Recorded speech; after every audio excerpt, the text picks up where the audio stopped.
Hi everyone. I'm actually making this video today. Just a random thought just pop up in my head, and I just thought, okay. So I thought of this whole thing some time back, and I actually posted this on my Instagram. That's actually quite a few years ago. I think 1 or 2 years, maybe 2 years ago. Yeah, 2 years or more. 3 years ago, about the seven deadly sins and the narcissist. The thing about this thing called the seven deadly sins. Okay, this is something that most people in the Western world, those who are familiar with the tradition of Roman Catholicism, would know. Okay, so the seven deadly sins, just to basically reiterate, it's not exactly found in the Bible. I mean, the term itself, seven deadly sins, but it's just because, like in the medieval tradition of the Roman Catholic Church, okay, as opposed to, let's say, Eastern Orthodoxy or Oriental Orthodoxy, the tradition is actually much more developed and refined, because the classification of vices. Okay, there's this kind of numerological value to the seven deadly sins, because the seven deadly sins, or which we also call vices, were actually also contradistinguished with or against the seven heavenly virtues. Okay, we can also call them the cardinal virtues. Okay, and in the okay in the current modern day taxonomy, or the classification of what the seven deadly sins are in Roman Catholicism, okay, they will be pride, greed, wrath also referring to rage or anger, envy, lust, okay, L-U-S-T, lust, gluttony, and sloth. Okay, there's seven deadly sins which I believe that describes everything about a narcissist. Okay, so we let's just like go through the whole thing about what these different seven deadly sins are. Okay, in the Eastern Orthodox, or even like earlier Latin traditions, pre medieval period, in the scholastic tradition, even before that, I think that one of the seven deadly sins wasn't exactly, if I'm not wrong, it wasn't exactly gluttony or sloth, but if I remember correctly, it was actually this was one of them was actually called acedia, Accedia. Okay, acedia meaning despair. Okay, and obviously the whole thing about despair, okay, at least in Orthodoxy, there's the whole idea of the passions, the fact that why do Orthodox people fast. Okay, they fast from meat, and also from even olive oil, yeah, even oils, and fish and eggs and dairy products during the period before Good Friday. And then that's called Pascha, Pascha, Pascha, in the Eastern Orthodox calendar. And there's also fasting from basically meats, okay, before nativity or Christmas. So the belief is that this fasting will actually help to purify your passions, so that we in that state of being, we do not, instead of like just eating all this, we actually turn to certain sources like vegan sources or vegetarian sources. And in doing so, of course, it's not like a must that every meal must be like totally devoid of meat, but in some cases people do so-called break that fast. Okay, and let's say if they're invited to a friend or family member's home, and those who are not Orthodox, and they actually eat the thing, it's not like considered a major, it's not a life and death thing, but the belief is that fasting will actually help you to basically refine your soul, and to purify your passions, so that you do not become actually susceptible to it.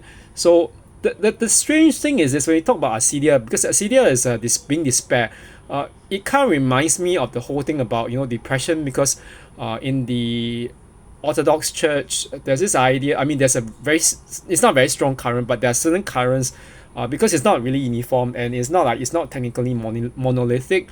there are certain currents of like people or like clergy who don't stand by things like psychology, which is obviously a bit weird because of course there are some Orthodox Christians who are also practicing psychologists or psychiatrists, and the whole idea of rejecting psychology is a very fundamentalist thing, which runs across the board of most denominations and most even sometimes even across most religious traditions, and it's the whole idea that we don't go to a psychologist or psychiatrist when we need mental health support, which is really bogus. Okay, but that said, I just wanted to just talk a little bit more about seven deadly sins and how it actually affects I mean there are some other videos where people talk about life coaches and even spiritual healers talk about Christian based, in the Christian based tradition, talk about these seven demonic spirits. I think it was Chris Reese,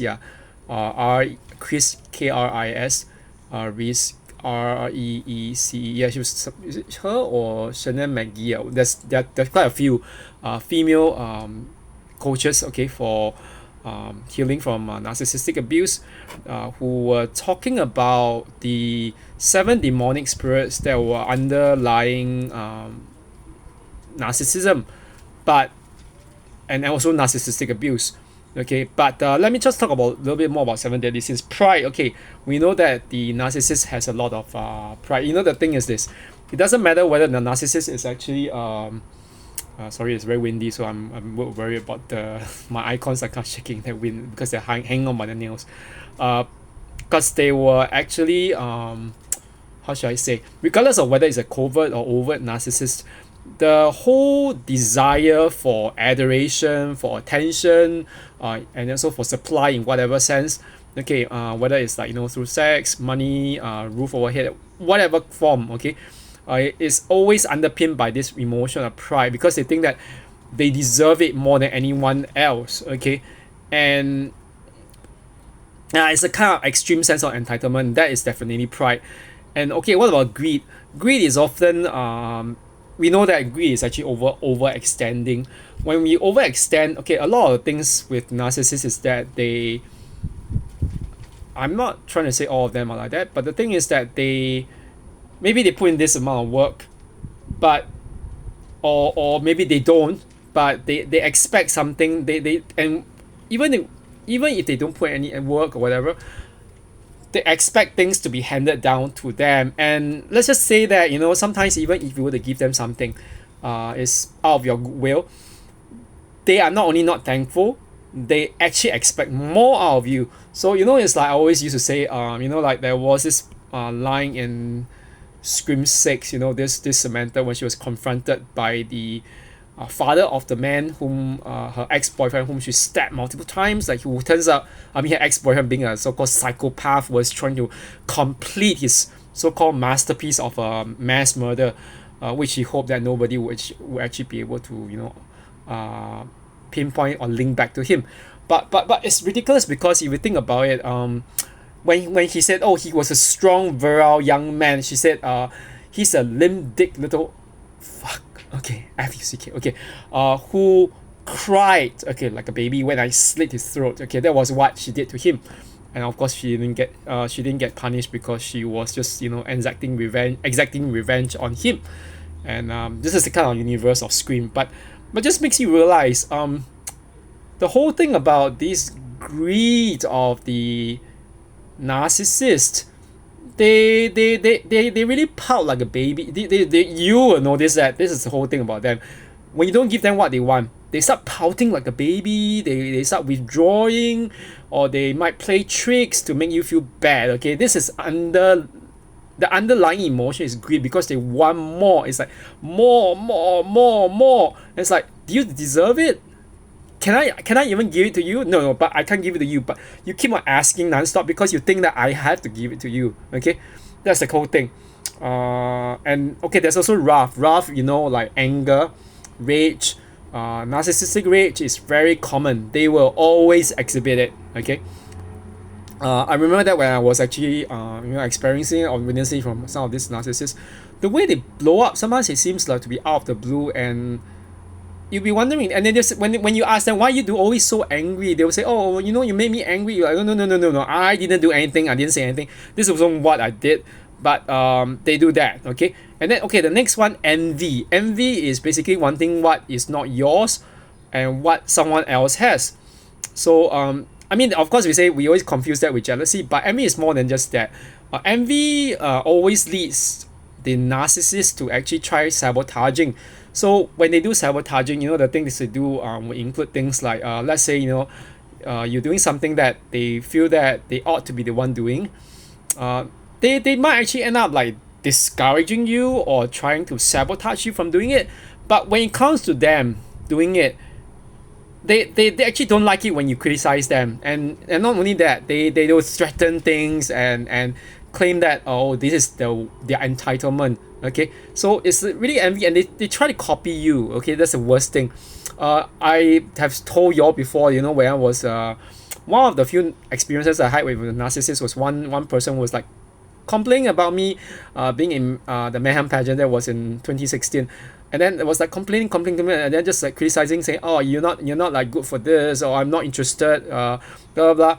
But the thing is, if you really say that you don't care about whether I'm in it, and why are you criticizing me nonstop? And then in 2021, you see that person right in that category and in that pageant. And honestly, I just find that these narcissistic people are just like that. They love to copy everyone. And the funny thing is this: even though they copy other people, because they have a very relatively dark or sleazy or like just really toxic energy about it, even in things like their photos, it comes across and it becomes it becomes like a sleaze trip. But it's horrible. Okay, the next one, lust.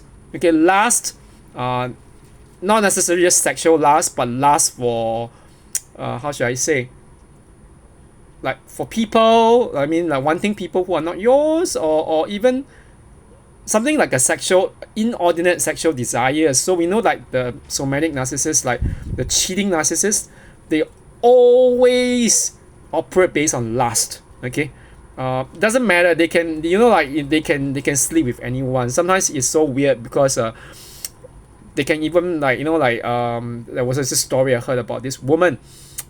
She left a comment on or some like a message on this other survivor's email, and he asked her like when she was trying to actually spend time with her mother who was actually dying from cancer. She said, oh, my mother was that was what she said. My beloved mother really passed away, and I feel so grieved. The sadness of having to actually be there and to be the one sending her off. I mean, the departure, everything, and dealing with it. Being by myself, it was so painful. But when I compare it, that's what she said. When I compare it to the pain of being abused by my narcissistic ex-husband, that was what she said. I think that nothing compares quite to compared to the quite compares to the pain of losing my mother. And then that fellow survivor, a male actually, who was like trying to who was also recovering from his divorce, asked her, but what about your your friends? Do you have any friends to help you or to support you or form any kind of support network? And she said no, because by the time this happened, my ex-husband has virtually isolated or cut me off from all my friends, because he has slept with virtually every one of them. So but that's what narcissists do. They have their very weird fetishes. Their lust is really inordinate. They can sleep with you. They sleep with, or they sleep with your friends. They may even seduce your family members and tell them stories to buy them over. And sometimes, some of these narcissists, they're not just like really like, they don't go, they can stoop even lower. They might even end up doing things like molesting your children and everything. So whether it's like adult children or whether children who are like very young, and you never trust this narcissist, and that's because they are run, the underpinning emotion or lust not just emotion, but the sin of lust, okay, governs them. Okay, then gluttony. Gluttony is actually is always confused with greed, but I think gluttony was also basically confused with it's not confused, but it's often used interchangeably. It was this idea that okay, greed can be for something that is not in terms of food, but gluttony is seen to be exclusively in terms of food. So we get a sense of this whole thing about gluttony, like it's very material and everything. So I'm not saying that all narcissists are like that. They're not all of them are like greedy, whatever, but at least in the way that I see it, that if you were to ask a narcissist to do things like fasting and abstinence from certain things, practice abstinence, it seems to be very, very unlikely that they will do that, because they will say, what's in it for me? That the one thing they will ask you, they will say, what's in it for me? Okay, like they don't do it because of course not all of them, but some of them we don't know that there's also the altruist or the religious or spiritual narcissists. They will try to put on all these false fronts, but there are some narcissists, majority of them actually, they'll ask what's in it for all this, like religious observances and everything. And yeah, and so they don't really do things like fasting or whatever. And you might see them more likely going out with their so-called friends on their so-called eating trips and whatever, what lunches, whatever, to show how they are leading a high life and everything. Okay, the last deadly sin, sloth. Sloth is very often defined as laziness, but it basically means laziness. But what is sloth? Sloth is that the laziness is reflected in the refusal to work. But I think that nowadays we use it in the sense of like employment and everything. But I think some people will call it, like in the case of the narcissist, it's like the hobosexual, hobosexual. Okay, someone who actually either basically makes use of a romantic relationship, whether with a man or a woman, to get free housing. Yeah, and it could be it need not be a marriage, can be just like a romantic partner in terms of like a boyfriend girlfriend. Or if not, they could also, let's say, make use of the favors of a friend. Okay, like that was what happened in the case of that friend of mine in Toronto. He was telling me how he got ripped off by his I don't know, sociopathic or narcissistic former friend, okay, or friend from Calgary, who actually stayed for free in his apartment for months and months on end. And the thing was that this whole thing with the hobosexual was just one thing, but sloth also can refer to this refusal to actually put in any effort. You realize that actually narcissists don't put in any effort for what they want. Okay, one thing is this is a very common law in the universe, regardless of whatever faith or whatever religion, whatever things you believe in. Okay, I'm a Christian. I believe that what you get, sometimes you don't always get it, but we should at least put in some work, and whether it's a lot or little, but we should just put in work, because God does reward us for the work of our hands. And sometimes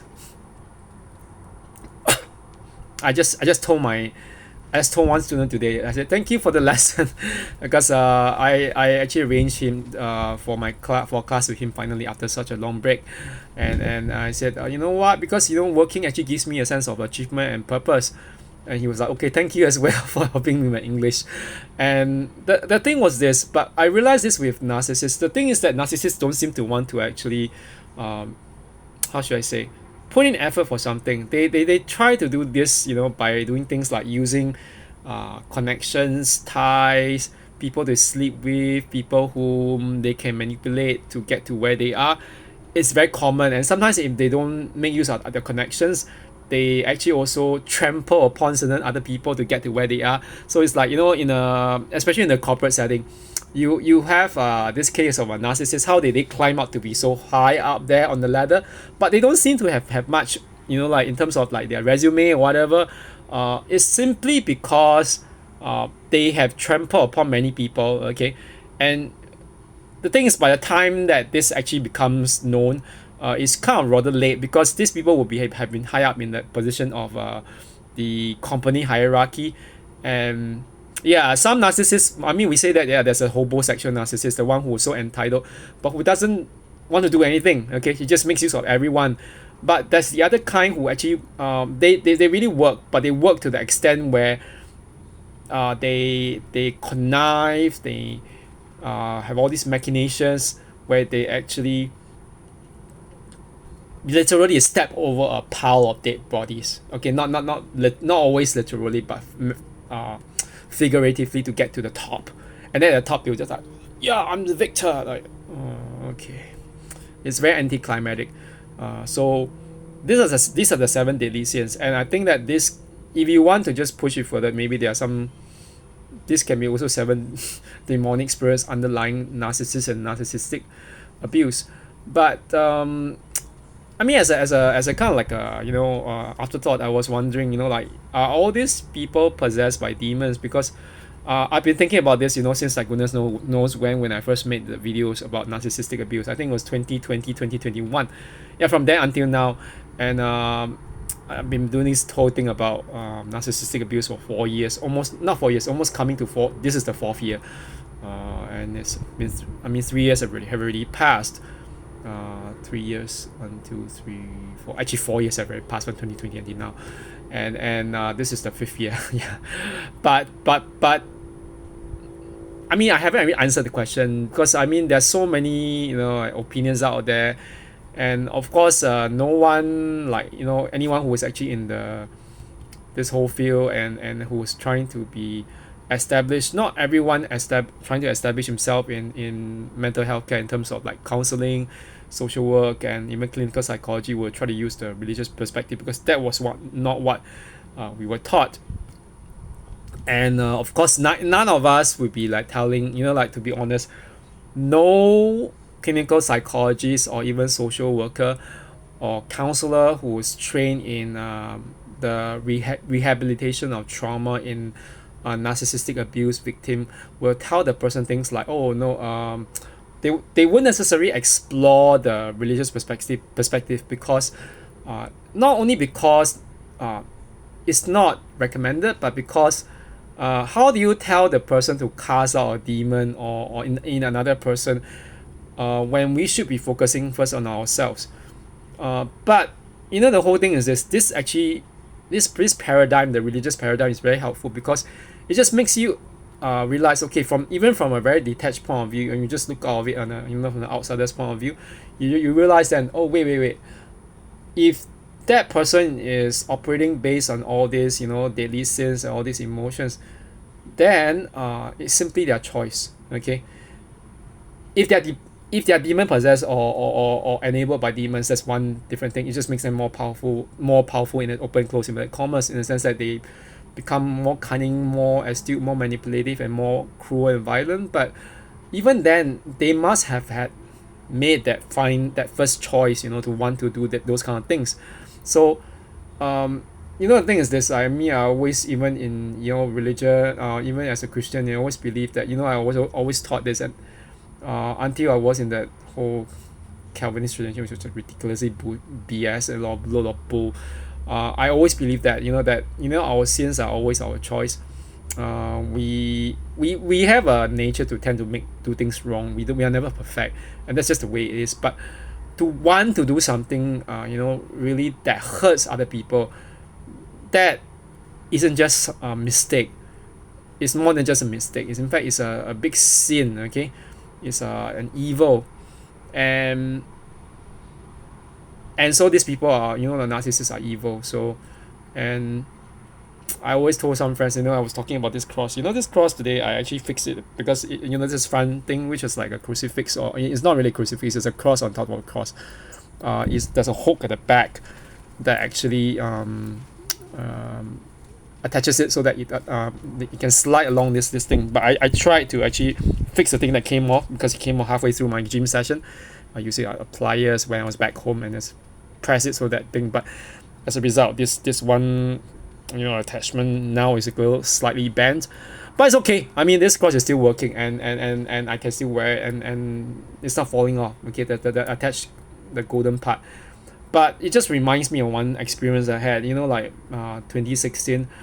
And yeah, around 2016, there was a time when I was with that one particular ex-narcissist who was the strange thing was this. Before I had known the ex-narcissist informally as a so-called acquaintance, even before we were like more on like talking terms and everything. And that was in 2015, and then stretching in 2016. But 2016 was when we started talking a little bit more and things like that. That narcissist asked me once about a cross. It was a very beautiful cross, the necklace. I remember that I bought it for 6,000 yen in Japan, in Akihabara. So that's like $60 or slightly more. Can you believe it?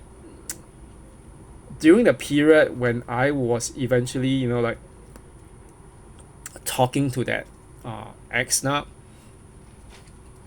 that cross, the cross had it's something like this, but it had a laurel or a wreath that was attached around it. So something like a laurel or wreath of victory or something like that, or like a ash, it could be an ash leaf. A palm leaf, yes.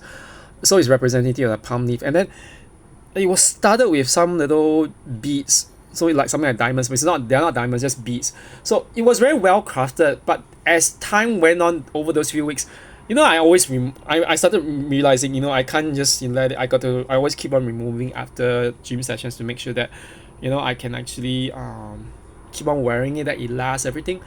But during a period when I actually eventually, the period of the narcissist, the 3 months when we were so-called it's not even dating, but it's just like, in communication and everything, it gradually fell apart.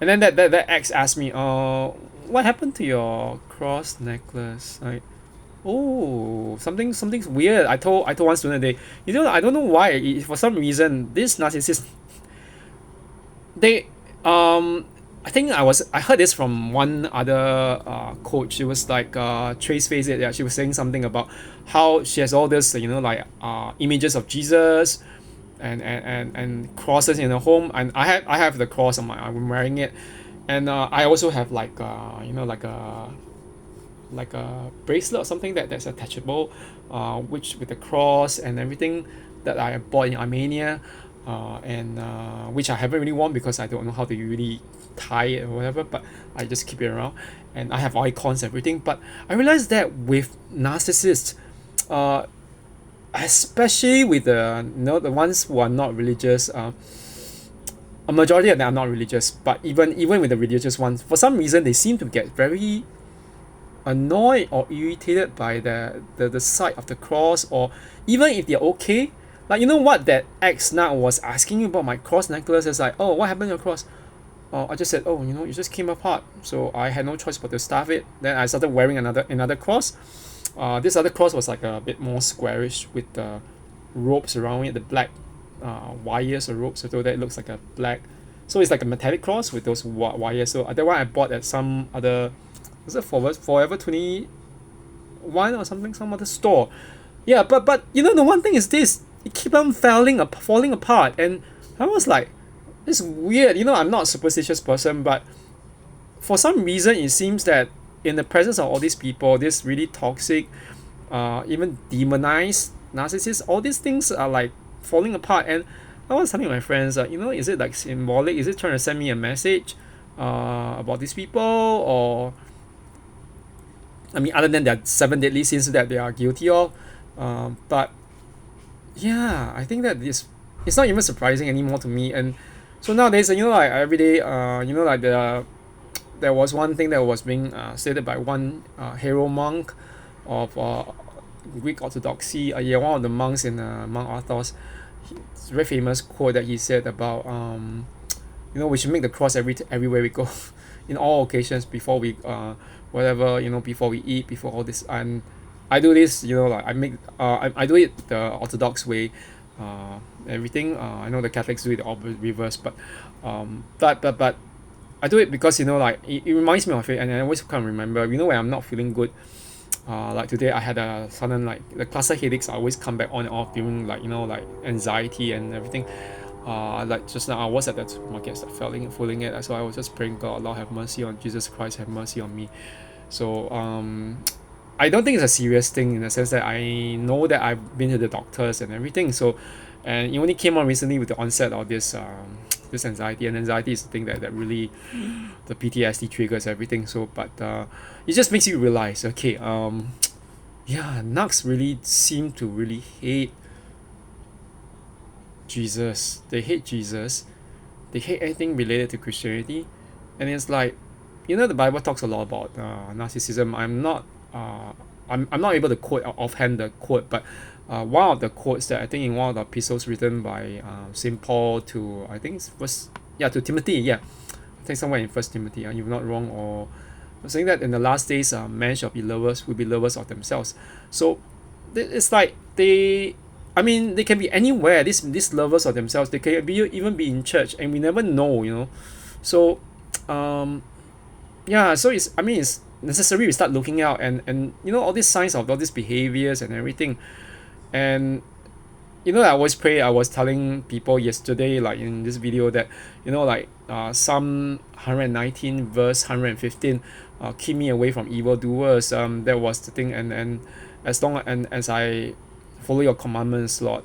I'm not quoting the exact verse, but it's as in word for word, but this is the basic meaning, the gist.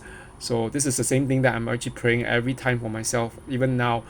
And I'm not saying that I'm perfect, and no one is perfect anyway, but this is the thing that we have to do as people, that we have to be really watchful and vigilant, because there's no saying where we might meet these people, and some of these people are like really wolf in sheep's clothing. Okay, they can pretend to be your friendly neighbor next door, your best friend, your lover, your soulmate, all roll into one, and only for you to realize I've been like totally hoodwinked, that for like maybe days, months, years, or even for some people decades, you've been like totally destroyed or even broken because of these people.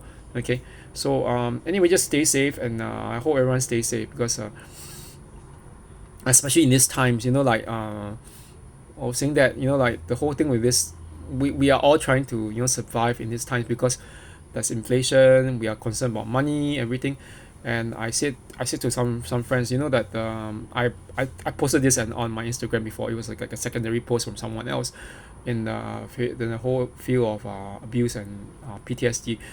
The thing is this, financial abuse. I was talking about financial abuse in the past, but when you are, let's say, poverty, okay, poverty deepens the PTSD and the trauma of narcissistic abuse. And why is it so? Because when you're poor, okay, Maslow's hierarchy of needs, we always try to fulfill what is basic first before we go on to things like more spiritual and emotional needs. So the basic needs that we need to do, like hunger, everything. So when you're hungry, you're poor, you can't afford housing, you can't afford clothing, or something like that, those necessities. How will you, or your bills, how will you be able to look at things like emotions, like stability, freedom, things like that? And so the thing is this, I think that all of us are really struggling right now, because that when we are economically or financially strapped, or under certain restraints, it makes us more likely to actually become anxious. And if not anxious, we can even become, for some people, they are very desperate. This kind of desperation can even drive us into the arms of narcissists, and these narcissists are, as I said, the sloth thing, the greed thing, the glutton, they will rip us off even more. Okay, and it's not a very safe thing. Okay, so anyway, I hope everyone has that hypervigilance up. And don't worry that you're going to drive away people. You're not, because the thing is this: when you're vigilant and you say no, the ones who truly respect you will remain. But those who don't, they can like get lost for what we care. okay, because they were never really there anyway for the good reasons. Okay, so yeah, so that's it for now. Okay, I'm gonna actually make some other videos. I have actually another one based on the whole thing about what will we not tolerate after narcissistic abuse, that kind of lessons, okay, and the trademarks that we can recognize. I'll talk a little bit more about that later. It's actually based on a diary entry, and I also have an entry about fear, and but bit by bit. Okay, so anyway, have a good one, everyone. Bye bye.